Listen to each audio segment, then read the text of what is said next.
Jiho sat in the back row of the physics lab, staring at the plasma containment field in front of him.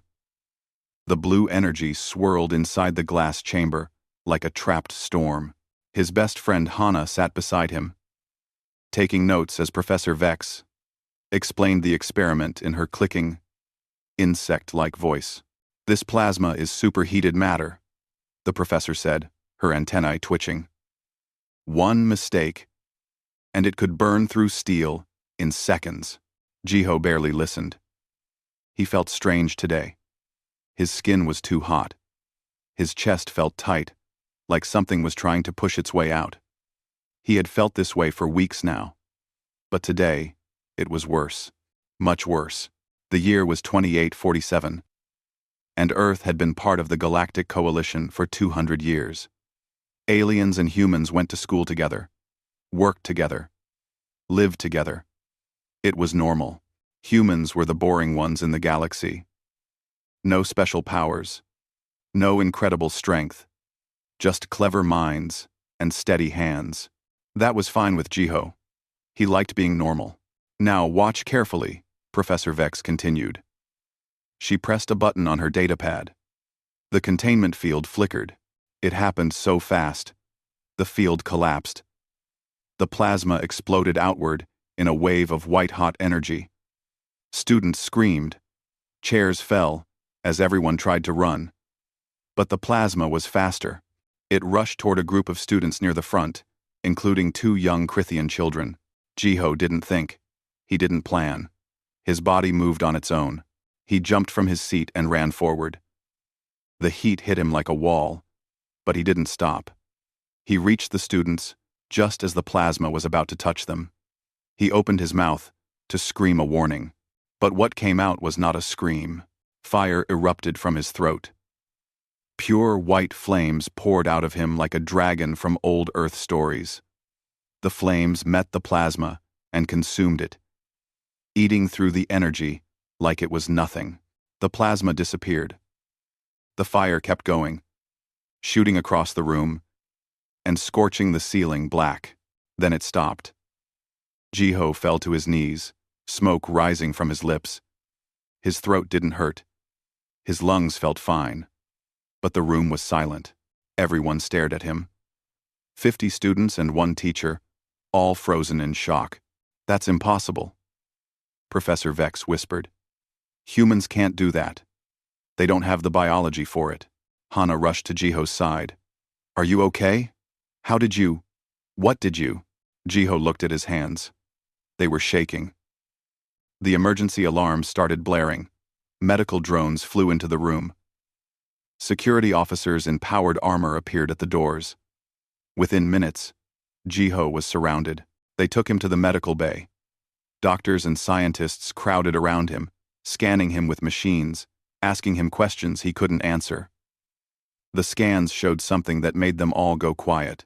For a few seconds, his cells had changed. They had reorganized into something that wasn't human, something that could channel heat and energy in ways that shouldn't be possible. But now his cells looked normal again, like nothing had happened. "We need to keep him here," one doctor said. "Study him. Figure out what he is." "He's my brother," a voice said from the doorway. Jiho looked up. His older brother Taeyang stood there, still wearing his cargo pilot uniform. His face was angry and scared at the same time. "You can't keep him like a lab experiment," Taeyang said. "He's a person. He's a threat," a security officer replied. "Until we know what he can do, he stays under observation," the argument continued, but Jiho stopped listening. He looked at Hana, who had refused to leave. She held his hand and gave him a small smile. "We'll figure this out," she said quietly. "There has to be an explanation." News of the incident spread fast. By that evening, every major news channel in the galaxy was talking about the human boy who breathed fire. Scientists demanded access to study him. Politicians argued about what should be done. Some people called him a miracle. Others called him a monster. Jiho's parents arrived at the medical bay, and the authorities moved his whole family to a secured apartment. Guards stood outside their doors, His mother cried. His father looked lost. Taeyang stayed close to Jiho, ready to protect him from anyone who came too close. For 3 days, nothing happened. Jiho stayed in the apartment, avoiding the windows. News drones buzzed outside, trying to get pictures. Messages flooded their communication systems. Some were supportive. Many were afraid. A few were threatening. On the 4th day, everything changed. Hana was visiting when the alarms went off. Not building alarms. City-wide alarms. The kind that meant something big was happening in orbit. They rushed to the window and looked up at the sky. 3 massive ships hung above the city. They were like nothing Jiho had ever seen. The ships looked alive somehow, with surfaces that seemed to breathe and pulse. They were beautiful and terrifying. "What are those?" Jiho's mother whispered. The answer came minutes later, when every screen in the apartment turned on by itself. A face appeared. It was humanoid, but not human. The being had scales that shimmered like starlight and eyes that glowed with an inner fire. She looked ancient and powerful. "People of Earth," the being said, her voice like music and thunder together. "I am Elder Solara of the Drakhamir. We have traveled far to find the one who carries the heart fire. We mean no harm, but we must speak with the fireborn child. This is not a request. It is a necessity." The screen went dark. Jiho felt his chest tighten again. That same pressure, that same heat trying to push its way out. "Drakhamir," Hana breathed. "That's the ancient name for dragons. But they're supposed to be extinct. They disappeared 10,000 years ago. Just to be, they're here for me," Jiho said quietly. Taeyang put a hand on his shoulder. "We won't let them take you." But even as he said it, they all knew the truth. Something had changed in Jiho. Something impossible and powerful. And now, beings from legend had come across the stars to claim him. The dragons had returned, and nothing would ever be the same. The meeting took place in the Grand Hall of the Galactic Coalition headquarters. Jiho sat between his parents, with Taeyang standing behind him like a guard.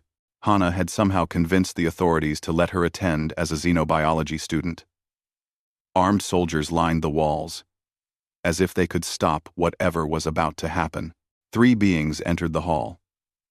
They looked mostly human, but their presence filled the room like heat from a furnace.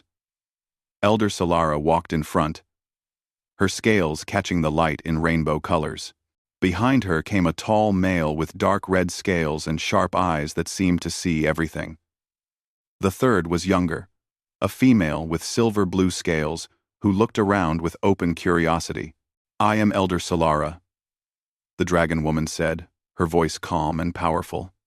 "This is Commander Kale and Archivist Mira. We come in peace, though we understand your fear." The coalition president, a large being from the Torvan species, stood up. "You appear without warning in our space, claiming to seek one of our citizens. Explain yourselves." "Our round." Elder Solara turned her gaze to Jiho. Her eyes were kind, but intense. "The boy knows why we are here. He feels it, even if he does not understand it yet." Jiho's chest burned. The pressure was back, stronger than before. He stood up, unable to stop himself. "What's happening to me?" he asked. "What am I?" "You are marked," Elder Solara said. "You carry something we call the heartfire gene. It appears once every 1,000 years, somewhere in the galaxy, in any species, but it has never appeared in a species as young as humanity. This changes everything." Commander Kale stepped forward. His voice was rougher, more suspicious. "The heartfire is not a simple power. It is a connection to the fundamental forces of creation. Those who carry it can channel cosmic energy itself. They can create, destroy, and transform matter at levels that most beings cannot imagine." "But humans don't have powers," Jiho's father said. "We're ordinary. We're mundane," Mira interrupted, her voice excited.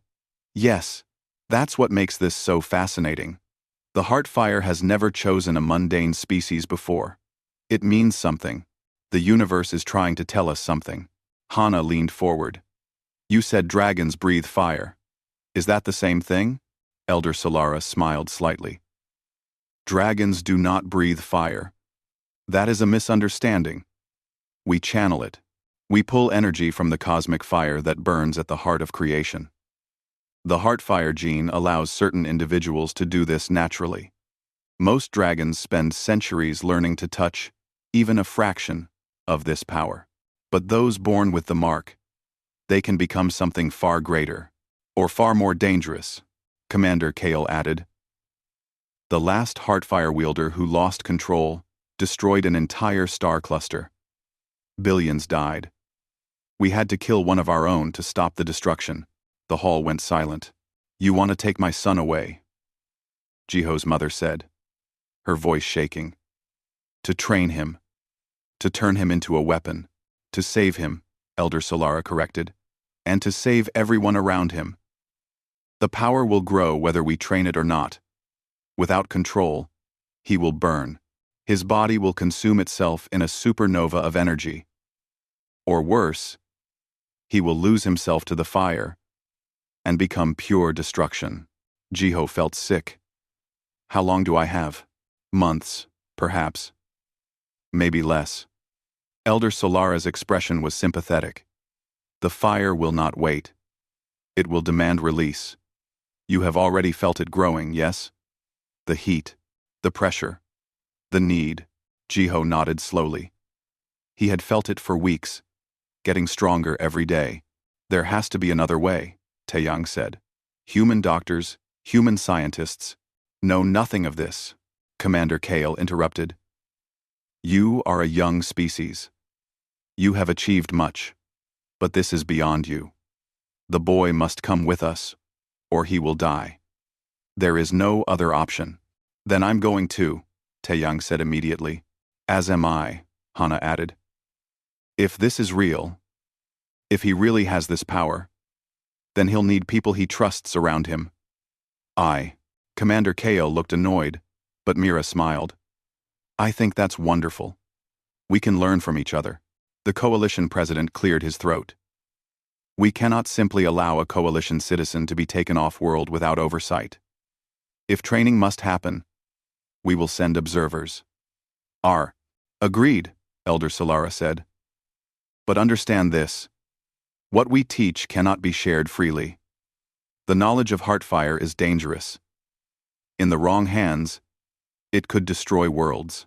They talked for hours, lawyers argued. Politicians made speeches. Scientists asked endless questions. But in the end, the decision came down to Jiho. Elder Solara approached him during a break.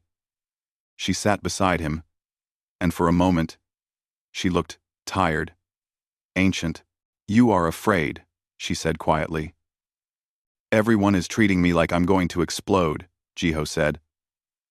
You are human, Elder Solara said. But you are also more. That is not a curse, child. It is a gift, if you choose to see it that way. The universe has marked you as significant. What you do with that significance is up to you. What if I can't control it? What if I hurt people? Then we will stop you, she said simply. That is why we are here. To teach you. Yes. But also to protect the galaxy from what you might become if you fail. I will not lie to you, Jiho. The path ahead is dangerous. Many who walk it do not survive. But if you do, you will become something remarkable. That evening, Jiho sat with his family in their apartment. The dragon ship still hung in the sky outside, waiting for his answer. I have to go, Jiho said finally. If I stay, I might hurt someone. I can already feel it getting worse, Jiho said. Jiho said, I have to go.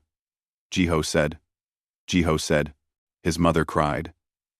His father held her. Taeyang sat down, next to Jiho. I meant what I said. I'm coming with you, Hana nodded. Me too. You're not doing this alone. The next morning, Jiho stood at the shuttle dock with his family. The dragons waited at their ship, the Eternal Ember. It looked even more impressive up close, like a living creature made of metal and fire. As they walked toward it, Jiho felt the pressure in his chest ease slightly.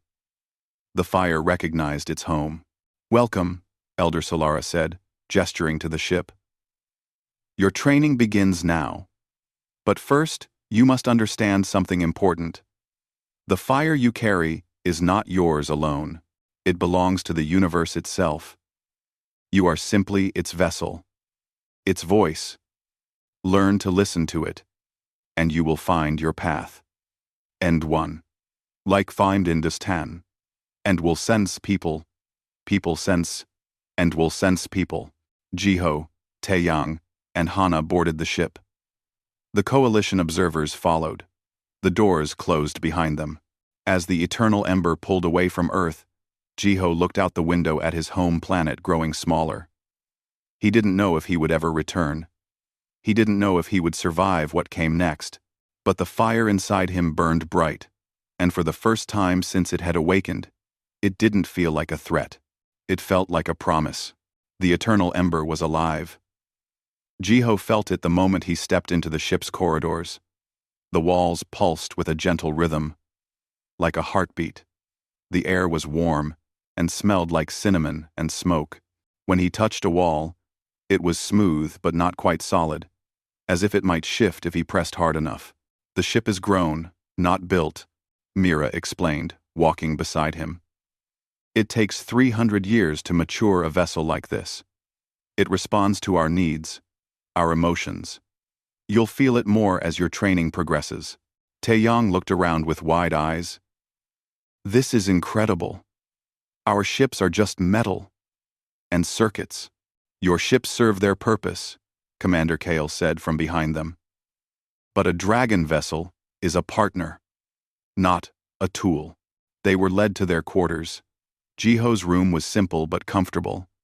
A bed that seemed to form itself from the floor, a window that looked out at the stars, and in the center, a small fire pit with blue flames that never went out.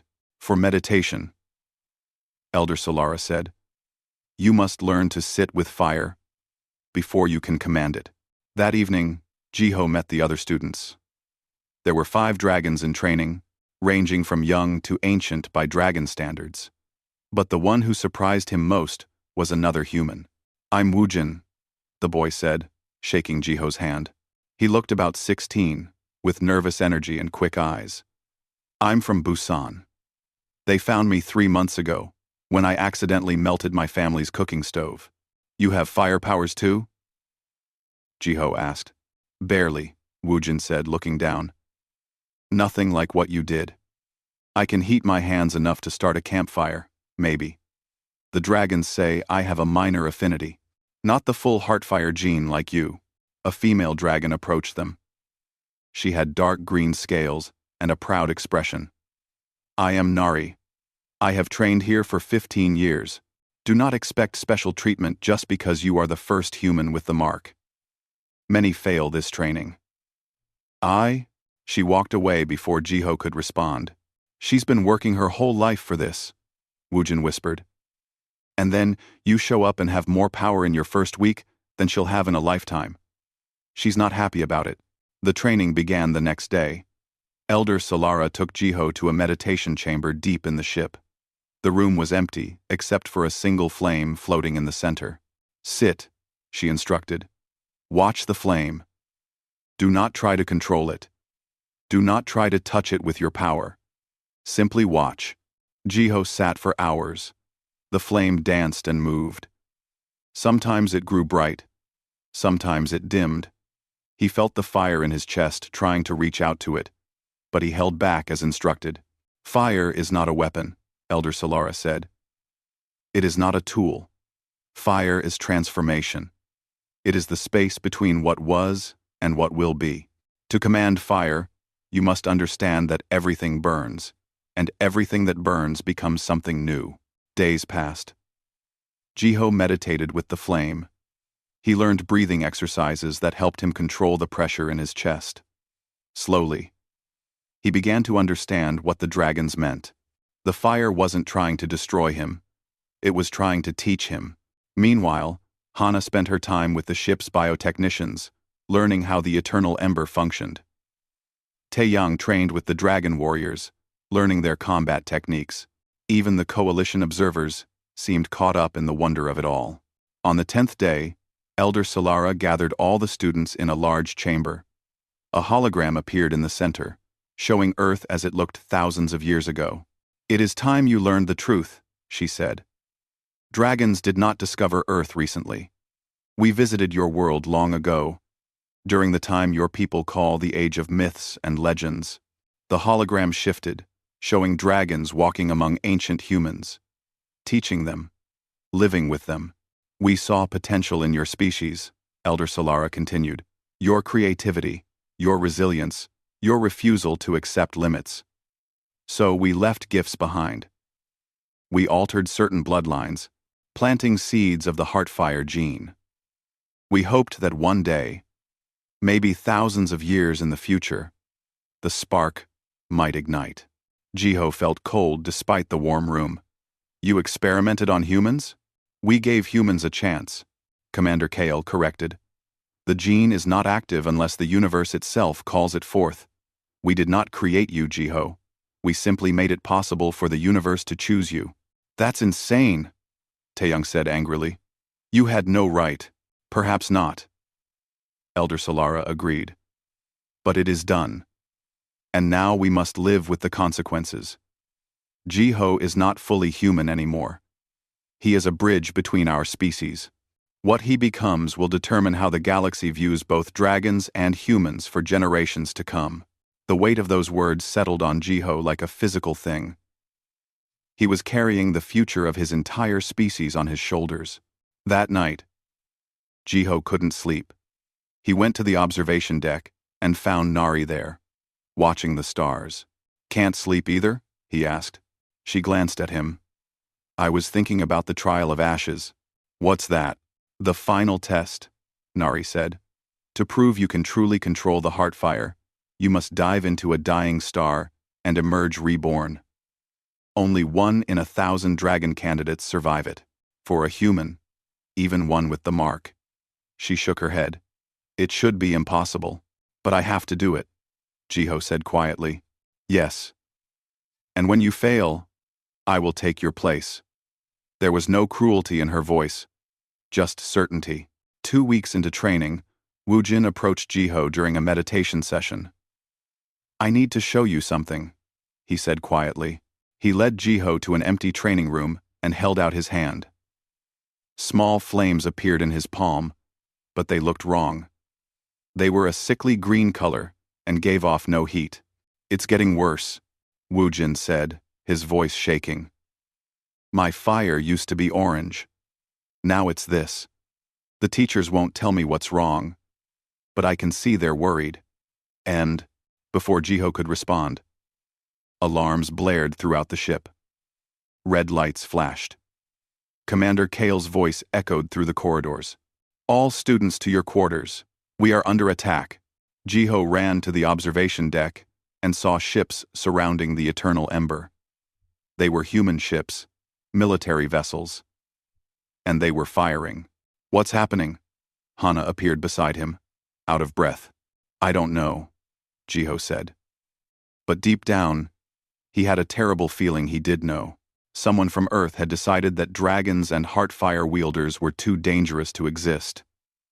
And they had come to end the threat before it could begin. The ship shuddered as weapons fire struck its hull.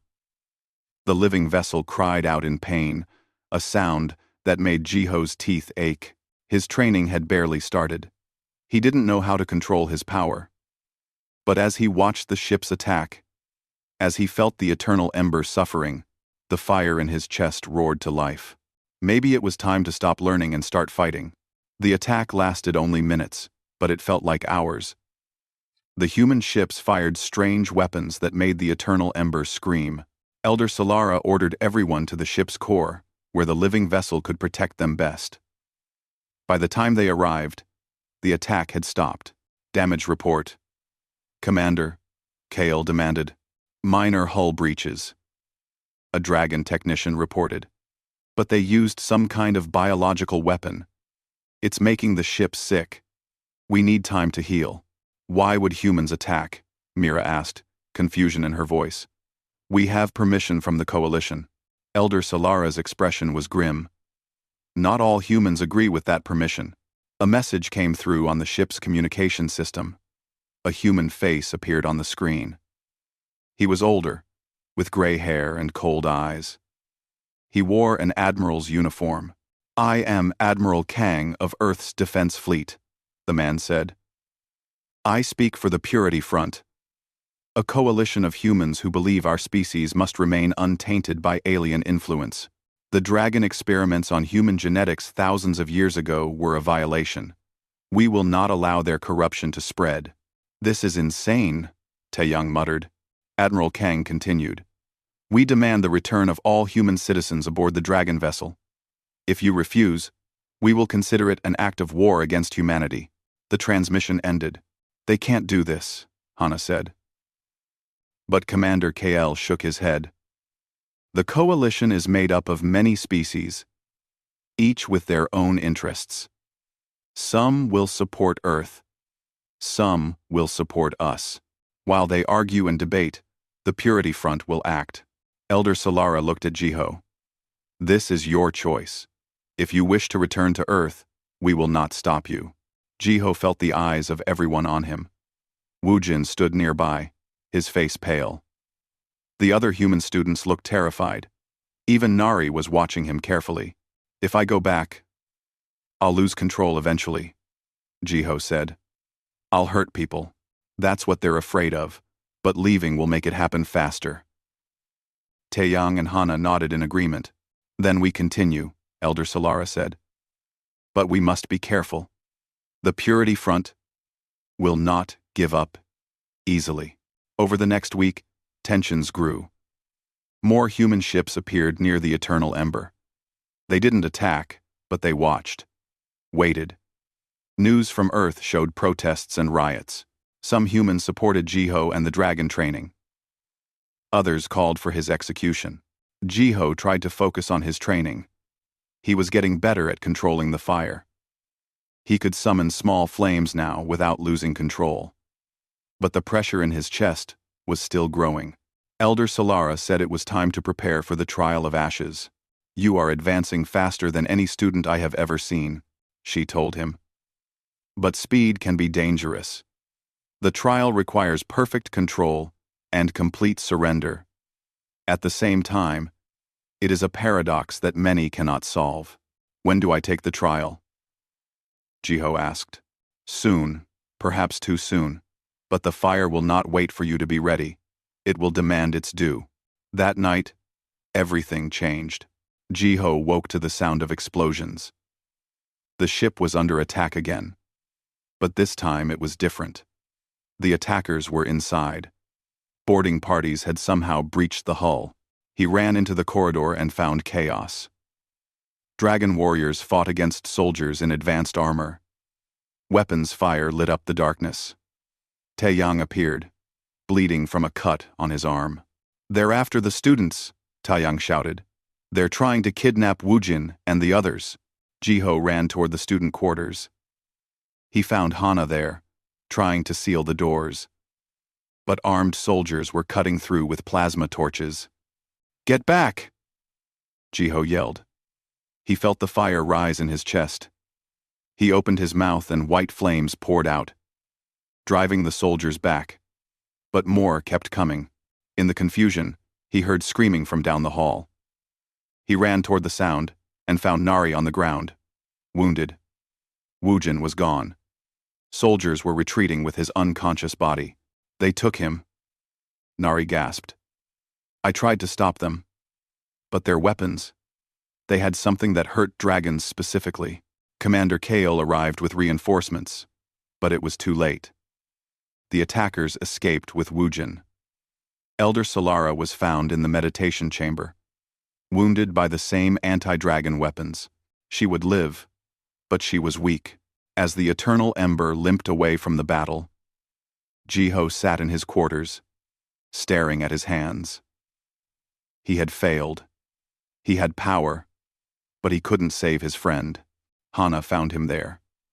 She had bandages on her arms and soot on her face. "It's not your fault," she said quietly. "I should have been faster. Stronger. You're still learning. You can't be perfect yet." But Jiho wasn't listening. He could feel the fire inside him changing.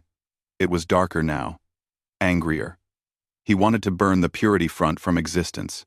He wanted to make them pay for what they had done. "I can feel it," he whispered. "The fire wants revenge." Hana grabbed his shoulders, forcing him to look at her. "Don't. That's exactly what they want. They want you to lose control. To prove that you're dangerous. If you become a weapon, they win." Over the next day, the dragons worked to track where the Purity Front had taken Wujin. They found a hidden base on a rogue moon, far from Coalition space. Mira analyzed the data and discovered something horrible. "They have a scientist," she said, her voice shaking. "Dr. Sunhee. She's a geneticist who believes she can synthesize the Heartfire gene. She's been taking children with trace dragon genetics and experimenting on them." "How many children?" Elder Solara asked, her voice dangerously calm despite her injuries. "Dozens. Maybe more." The room went silent. Then Commander Kale spoke. "We must act. Now." "Agreed," Elder Solara said. "But carefully. This is a trap. They have Wujin because they want Jiho to come for him. They want the Heartfire wielder angry and out of control." Jiho stood up. "I don't care if it's a trap. I'm going." "Then you will not go alone," Nari said. She looked at Jiho with new respect. "You saved my life. I will help you save your friend." Taeyang stepped forward. "I can pilot. I know military tactics." Hana pulled out a datapad. "And I've been studying the Purity Front's technology. I might be able to disable their systems." Elder Solara looked at the group. "This is dangerous. You may not survive. Wujin won't survive if we don't try," Jiho said. Commander Kale pulled Jiho aside before they left. His expression was serious. "I must tell you something," the dragon warrior said. "The last Heartfire wielder who fell to darkness. I was the one who killed him. He was my brother. I watched the fire consume him until there was nothing left of the person he had been. Only rage and destruction remained." He looked into Jiho's eyes. "If you lose yourself to vengeance, I will do the same to you. Do you understand? Sun place. To do n. To do n by. To end s end. To end. To s end." Jiho nodded slowly. "I understand. Good. Then go save your friend. But remember who you are. Remember that the fire serves you, not the other way around." The rescue team prepared to leave. A small, fast ship would take them to the rogue moon. They would have one chance to get in, save Wujin and the other children, and get out. As Jiho boarded the ship, he felt the fire burning inside him. But now he understood it better. It wasn't just destruction.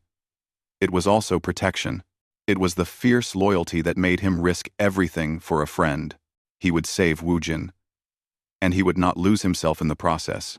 At least, that was the plan. The rogue moon hung in space like a dead thing.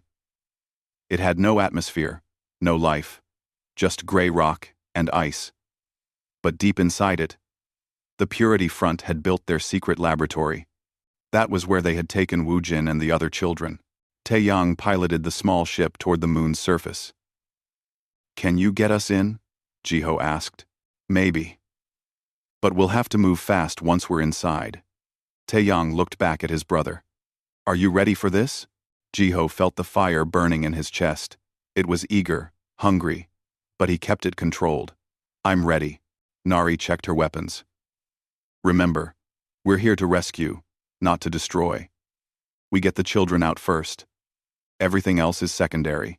Hana worked on her datapad, analyzing the base's systems. I think I can create a distraction.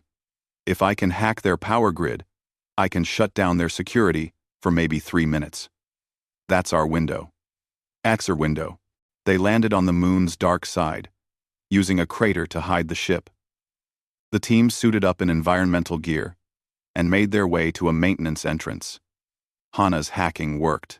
The door opened, and they slipped inside. The base was larger than expected. Corridors stretched in every direction. Armed guards patrolled in pairs. They moved quietly, avoiding detection when possible, taking out guards silently when necessary. Finally, they found it. The laboratory. Through a window, Jiho saw rows of containment chambers. Children floated in liquid, unconscious. Machines surrounded each chamber, monitoring their vital signs. And in the center of the room stood Dr. Sunhee, watching her experiments with cold satisfaction. There, Nari whispered.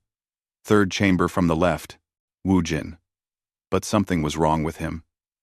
His skin looked pale, almost gray. Black veins ran across his arms and face. The fire inside him, the sickly green fire Jiho had seen before, was visible beneath his skin. What have they done to him? Hana breathed. Before anyone could answer, alarms blared. Lights flashed red. They had been discovered. So much for stealth, Taeyang muttered. New plan. Soldiers poured into the corridor. Nari moved like lightning, her dragon reflexes making her a blur. Taeyang provided covering fire. Hana worked frantically on her datapad, trying to open the laboratory doors. Jiho felt the fire rising. He wanted to unleash it, to burn everything in his path. But he remembered Commander Kale's warning. He took a breath and focused. Control. Precision. He opened his mouth and sent a concentrated stream of flame at the door's lock. The metal melted. The door opened. They rushed inside. Dr. Sunhee stood her ground, smiling. Right on schedule, she said. Admiral Kang predicted you would come. This entire facility is a trap. For you, Jiho. The containment chambers began to spark. Energy built up around them. The children inside started convulsing. What are you doing? Hana screamed. Accelerating the experiments, Dr. Sunhee said calmly. These children have traces of the dragon genetic markers. I've been trying to force the heartfire gene to activate in them. It hasn't worked. The gene rejects forced activation, but perhaps with a real heartfire wielder present, providing a catalyst. Adder 4. Weigh the perfire. The fond days of the small. The children began to glow. Their bodies tried to generate fire, but it came out wrong. Corrupted. Black flames with green edges. Flames that consumed life, instead of transforming it. The children screamed in agony. Stop this, Jiho shouted. I can't, Dr. Sunhee said. The process is automatic now. In 3 minutes, the energy will cascade. The children will burn from the inside out. And then the facility will explode, destroying all evidence of what we've done here. She walked toward an exit. You have a choice, Jiho. Save the children if you can. Or chase me and Admiral Kang. But you can't do both. She disappeared through the door. Soldiers followed her, sealing it behind them. Nari moved to pursue, but Jiho grabbed her arm. No. She's right. We have to save the children first. But how? Taeyang asked. We can't shut down the machines in time. We can't move the children safely. Jiho looked at the chambers, the corrupted fire spreading through the children's bodies. She had tried to create artificial heartfire wielders by force, but the fire rejected them because they weren't chosen. The energy had nowhere to go, so it was eating them alive. I can take it, Jiho said quietly. What? Hana turned to him. The corrupted fire. I can channel it into myself, draw it out of them. Jiho looked at his friends. It might kill me. But it's the only way. No, Taeyang said immediately. But Hana was staring at the machines, her mind working. Wait. Maybe there is another option. The facility is designed to amplify and contain fire energy, right? What if we reversed it? Instead of trying to create fire, we use it to purify fire. She ran to a control panel. If Jiho channels the corrupted energy, and we reroute it through the facility's power core, we might be able to filter out the corruption, use the clean energy to heal the children, and burn away only the poison. That's insane, Nari said. The amount of control that would require. I can do it, Jiho said. He had to believe that. Tell me what to do. Hana worked frantically, reprogramming the systems. I'm creating a feedback loop. You'll need to open yourself completely to the fire. No control, no resistance. Let it flow through you. Trust it to know what should burn and what should remain. Taeyang looked at his brother. That's asking you to give up everything. To surrender completely. I know. Jiho smiled. But isn't that what Elder Solara taught me? Fire is transformation. It's the space between what was and what will be. Maybe I need to let go of what I am to become what I'm meant to be. He walked to the center of the room, where the energy was building. The corrupted fire reached for him, sensing the heart fire within him. It hurt. It felt like poison in his veins, but Jiho didn't fight it. He opened himself to the fire. All of it.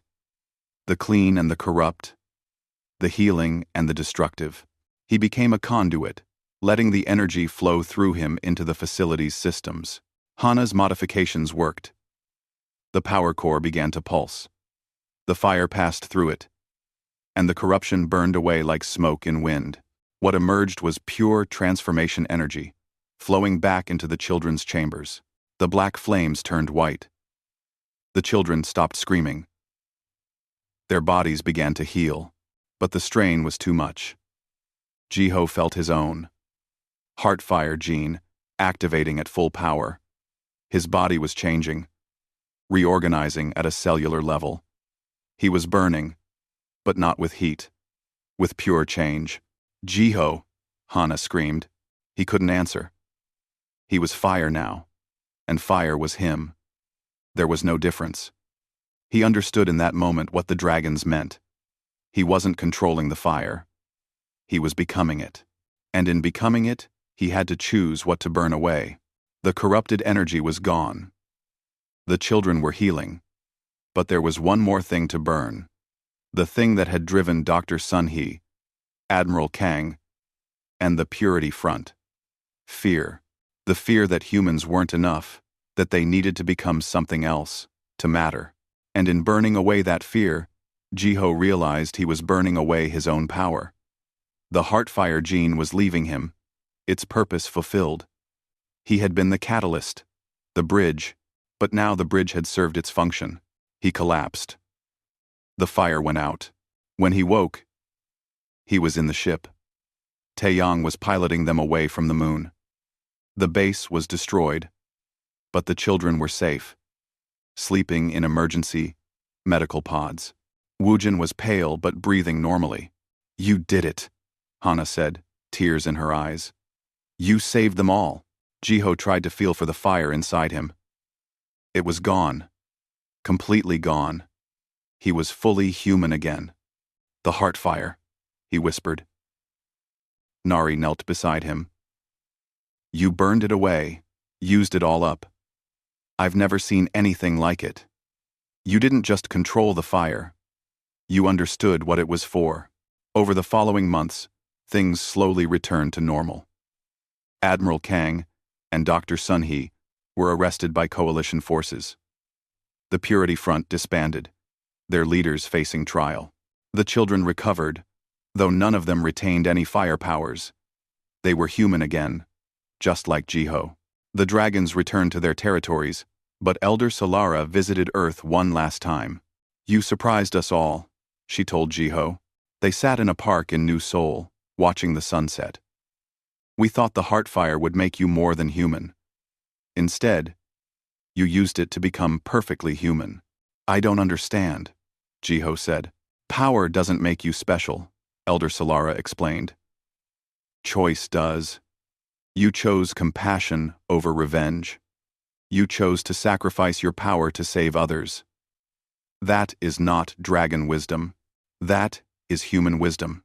And it is beautiful. Wu Jin recovered fully and returned to his family. He and Jiho stayed in touch.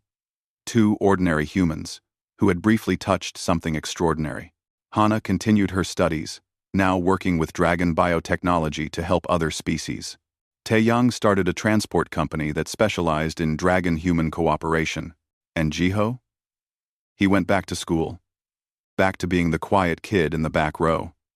But sometimes, when the light hit him just right, people swore they saw flames dancing in his eyes. The fire was gone, but its lesson remained. And Jiho had learned that humans didn't need special powers to be significant. They just needed to be willing to burn for what mattered, to transform themselves for others, and to understand that sometimes the greatest strength was knowing when to let go. The dragons had come for a Heartfire wielder. They left having found something far more valuable. A reminder that even the smallest spark could light up the darkness, if it burned with purpose.